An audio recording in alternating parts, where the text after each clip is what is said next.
Here's a game, Bob Sack. Okay, looks like a preliminary rating. So against e4, I'm due to play the Scandinavian, so let's give that a shot. Takes, and I go with the knight f6 line. And he defends it. Okay, so I can play this gambit then. I think this is a nice gambit for black.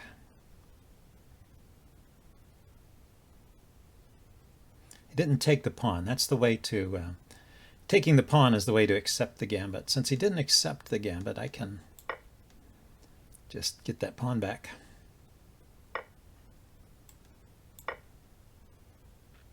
He has to take the pawn, and then that gives me a move of development and control of the d4 square. That's my compensation for the pawn, and it's pretty decent.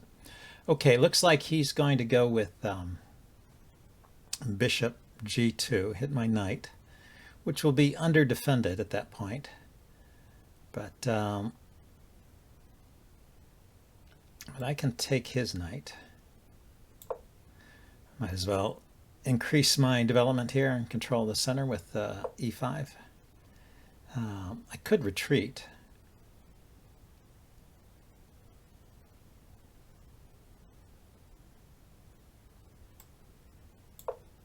Yeah, I think that's all right too.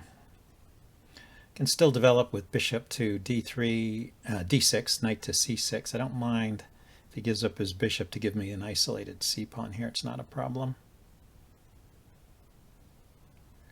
Bishop. Maybe the bishop should go to other squares besides d6 because it's not looking at a whole lot there. So bishop could go to c5, b4, or just to e7.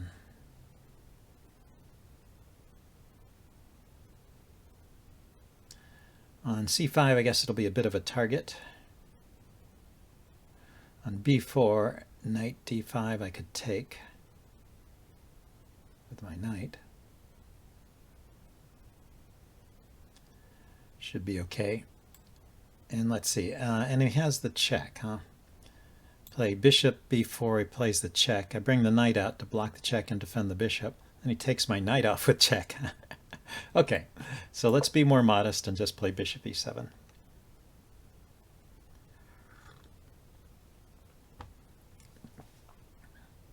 Get castled, get away from all those checks, and then then knight c6.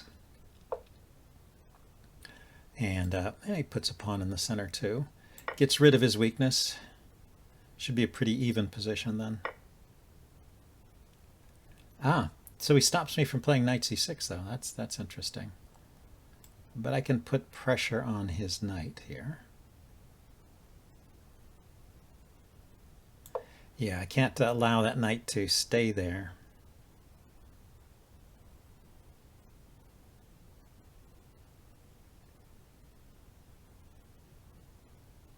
It's just too much trouble. It'll make my development awkward.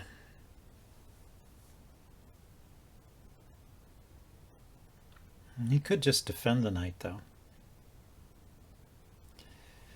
If he defends with the bishop, yeah, I might trade and play knight c6. That'll give me a tempo on the bishop.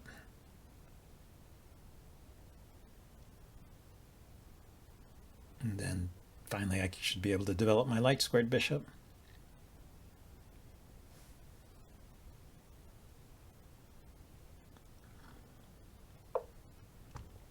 So he retreats. I like that. That is good. I don't mind if he takes my queen. I'll get a rook to the center. And yeah, I was in kind of a hurry there. Well, I was in a hurry. So if I kick the if I kick the bishop now, he could trade queens and then take my knight and leave me with a pretty ugly structure there. Okay, so we'll drop the bishop back.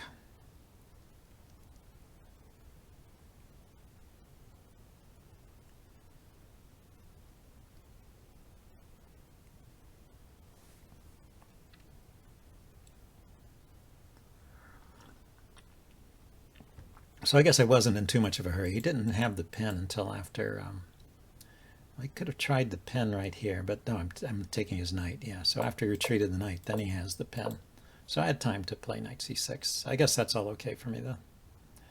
All right, that sequence.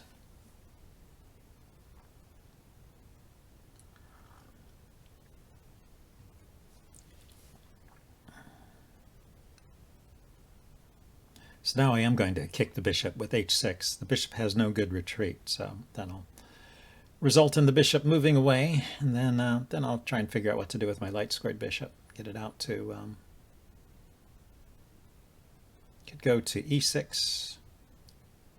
Might be useful to shield the e file. Yeah, let's do that first then. Bishop e6. And then kick his bishop.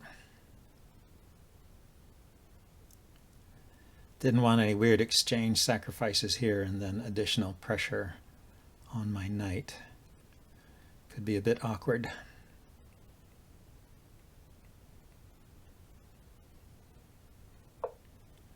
Okay, so now I can kick the bishop. Don't want his knight coming into this. And he just takes. Didn't want his knight coming into g5, harassing my bishop on e6. So he gave me the bishop pair.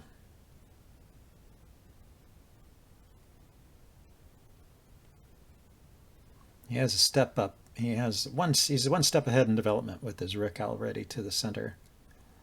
But other than that, I think I'm in good shape. So maybe queen c7, rook d8, that kind of thing.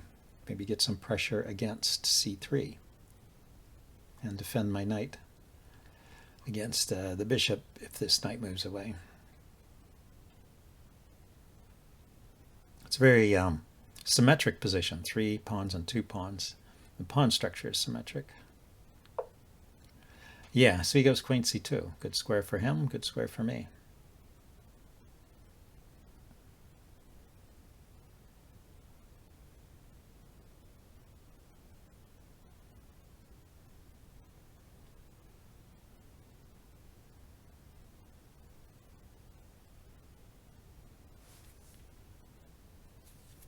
So if I go queen c7 and he goes knight to b5, I can move my queen to b6. So let's go ahead and do that.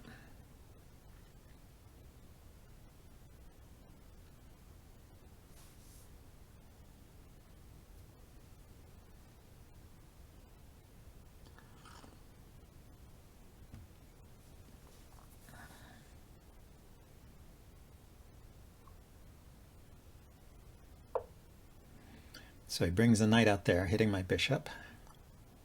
Don't especially want to give that bishop away, so let's drop it back to e7. Try and keep a rein on this knight. Limit where it can go to the forward, in the forward direction.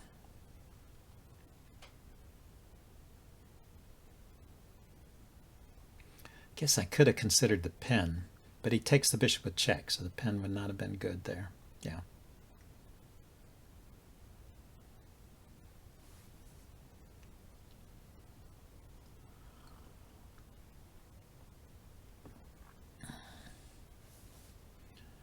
So, rooks to the C and D files, maybe? Ah, so he goes with the knight. So I figured I had to trade that off. Ah, he's playing it at a time when I can't trade it off. Okay, he goes there, hitting my bishop.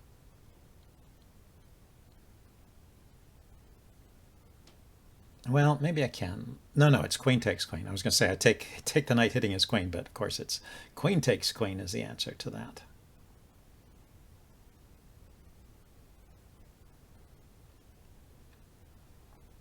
So there is bishop to d5 here, maybe.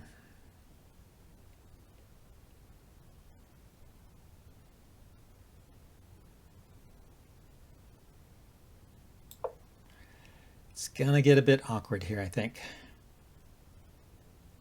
Queen may be overloaded defending this bishop. The knight's not really defending it because of the pin. But if I can trade this knight off and get in bishop here in some order. Yeah, it's tricky. So yeah, he's just piling up there. So if I trade now, he'll have too many pieces attacking. Okay, so let's threaten his knight.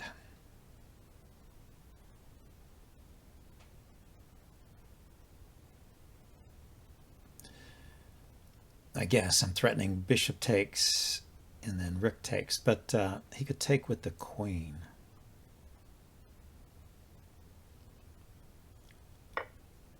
So he goes there first. Okay, let's drop back.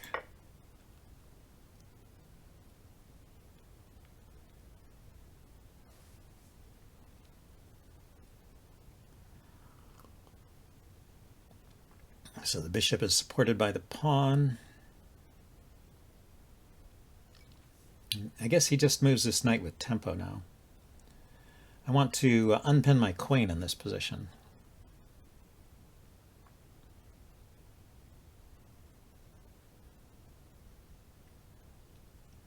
So that when he moves the knight, I can take his bishop. That would be best, I think, here. So maybe queen a4, looking at rook to... queen a5, looking at rook d2.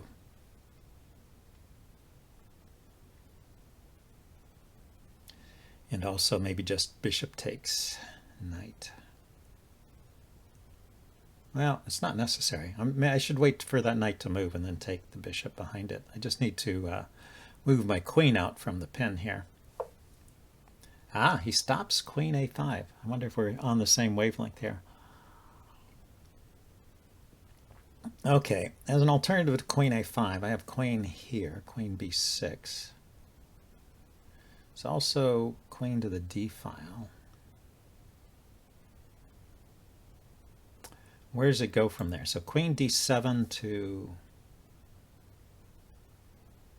g4.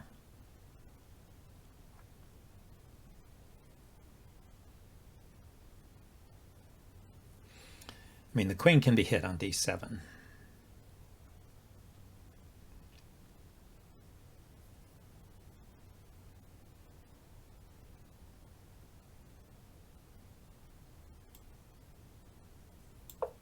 But I can move the queen away.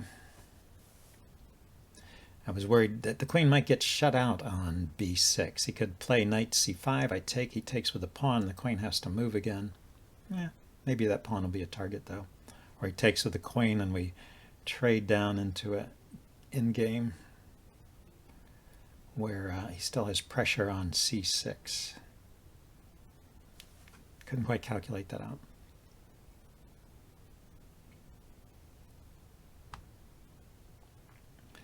Let's see, say if I had gone queen b6, knight c5, rook takes. Yeah, so he brings the rook over. And here, I'll put a little more pressure on the knight. And if he moves the knight, I can take the queen. Unless he moves with check, and then I can take the knight. If he moves the knight somewhere, anywhere else, I take the queen.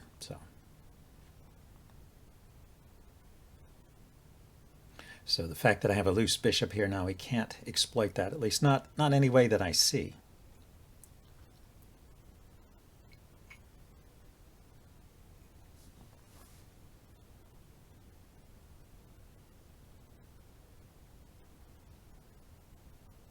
I'm not really threatening to take the knight. It's defended 3 times and I'm only attacking it twice, but it is pinned.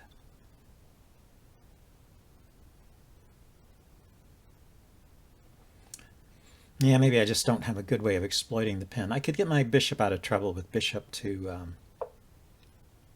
Okay, so he unpinned the knight. Makes sense. Put the queen on a good square.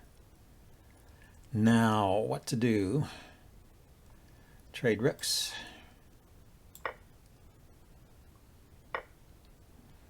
And threaten that knight. It's not pinned anymore, but now... if I move this bishop, I'll have 3 attackers against 2 defenders.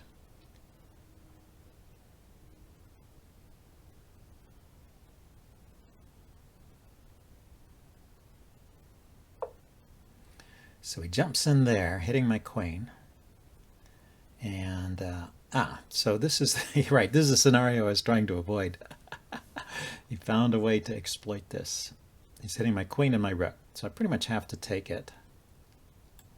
I do have a check.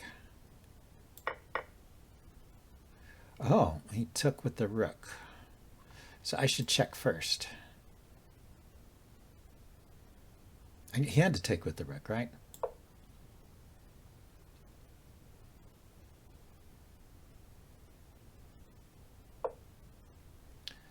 Then threaten mate. He's got a check, and the queen could give a check. Oh, it doesn't threaten mate. The bishop is defended. It does threaten mate because of my bishop.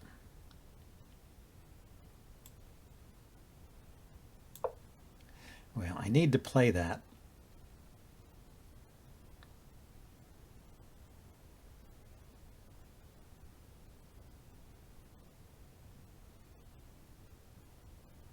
Let's see if he can find a way out of this. So queen to g2 is mate. Yeah.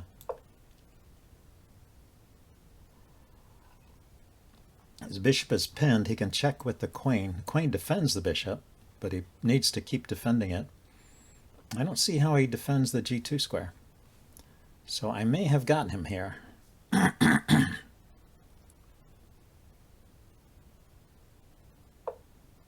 Yeah, he goes for the check. Thought I could just block the check. Normally that's a dangerous thing to do, leaving the f-pawn undefended, but he's not attacking the f-pawn, and there's a mate threat hanging over his head.